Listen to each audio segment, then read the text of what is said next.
नमस्कार दोस्तों, यह डिक्टेशन 80 शब्द प्रति मिनट की गति से रिकॉर्ड की गई है। डिक्टेशन शुरू होने में शेष हैं 5 सेकंड।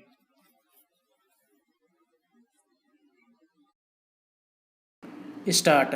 तमिलनाडु के तटीय इलाकों में चक्रवाती तूफान निवार का वेग बड़ा नुकसान पहुंचाने के पहले कमज़ोर हो गया, लेकिन इसके पूरी तरह शांत पड़ जाने का अंदाज़ा लगाकर लापरवाही बरतना शायद एक खराब फैसला होगा।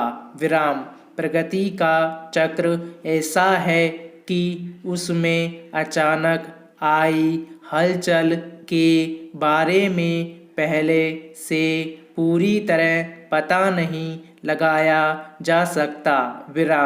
फिर भी समुद्री तूफानों को लेकर पिछले कुछ समय से मौसम वैज्ञानिकों ने करीब सही अंदाज़ा लगाना शुरू कर दिया है।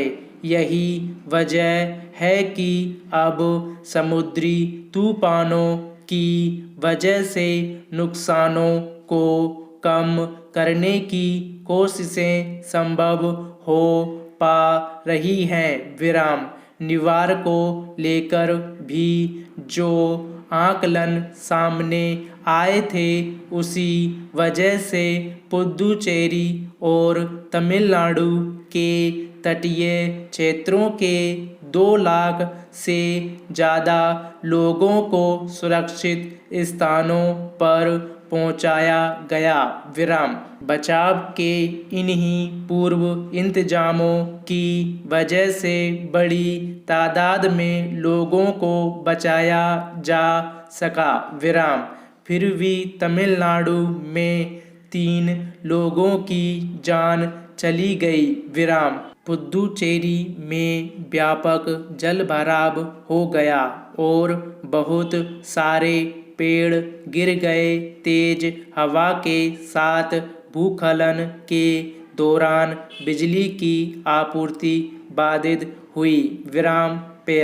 निश्चित रूप से भूकंप, चक्रवात, बरसात और बाढ़ जैसी प्राकृतिक आपदाओं पर पूरी तरह काबू नहीं पाया जा सकता, लेकिन उससे बचने के इंतजाम जरूर किए जा सकते हैं। दुनिया भर में ऐसे उदाहरण आम रहे हैं जिनमें समय पूर्व संकेत मिल जाने के बाद समुद्री तूफानों से बचाव के इंतजाम किए गए और लाखों लोगों को बचा लिया गया।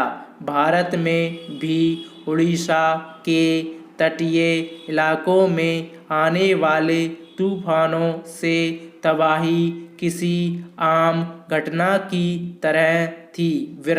लेकिन 1999 में सुपर साइक्लोनिक तूफान वहां के तटीय किनारों से 250 किलोमीटर से भी ज़्यादा रफ्तार से टकराया था और उसमें समूचे राज्य में भारी तबाही हुई थी। 10,000 से ज़्यादा लोग और 4.5 लाख से ज़्यादा जीव जंतु मारे गए। उस आपदा के बाद उड़ीसा ने सबक लिया और ऐसे तूफानों से लड़ने के बजाय उससे बचाव के मोर्चे पर ध्यान केंद्रित किया। नतीजा यह सामने है कि इसी साल मई में जब अम्फान नामक समुद्री तूफान उड़ीसा और पश्चिम बंगाल के तटीय किनारों से टकराया, तो उसमें उड़ीसा में एक भी व्यक्ति की मौत नहीं हुई, जबकि पश्चिम बंगाल में 80 लोगों की जान चली गई। इससे पहले चक्रवाती तूफान बुलबुल के खतरनाक होने के बावजूद उड़ीसा में किसी की जान नहीं गई। विराम। फानी के दौरान भी सरकार ने 10 लाख लोगों को तूफान के खतरे से बचाया था। विराम। पेरा। जाहिर है समुद्री और खतरनाक चक्रवाती तूफानों से बचाव के मामले में उड़ीसा के आपदा प्रबंधन को एक उदाहरण की तरह देखा जा सकता है। विराम। प्राकृतिक आपदाओं को वैसे भी मनचाहे तरीके से रोका नहीं जा सकता है। विराम। लेकिन उसकी प्रकृति और नुकसान पहुंचाने की क्षमता का अध्ययन करके उससे बचाव के उपाय किए जा सकते हैं। विराम।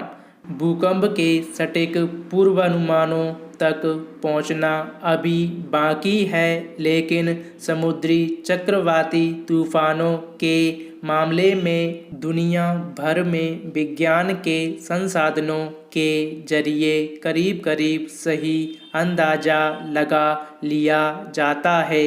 विराम। अब तूफान आने के कुछ दिन पहले ही इसकी तीव्रता और नुकसान पहुंचाने की क्षमता के बारे में आकलन कर लिया जाता है। विराम। समुद्र तटीय क्षेत्रों में मछुआरों सहित इसकी जद में आने वाले तमाम लोगों और रिहायशी इलाकों में सावधान रहने की चेतावनी सहित ज़रूरतमंद लोगों को सुरक्षित जगहों पर पहुंचा दिया जाता है।